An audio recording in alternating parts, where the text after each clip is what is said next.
You cannot put something on nothing and expect it to stay there. It will collapse.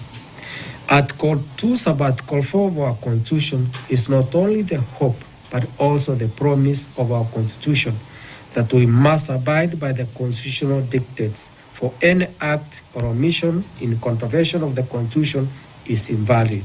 I conclude this matter, and this is what I say. Having considered the application and argument by parties, the Constitution and the President, the prayer for grant of conservatory order is declined.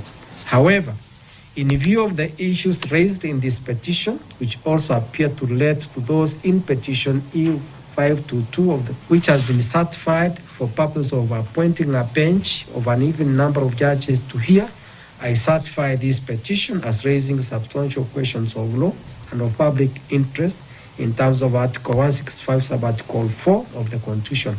This file is to be placed before the Honorable Chief Justice to consider appointing an uneven number of judges to hear this petition.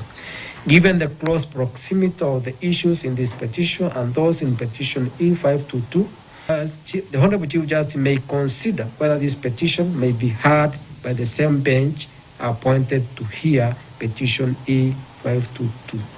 I make no orders on course. Thank you.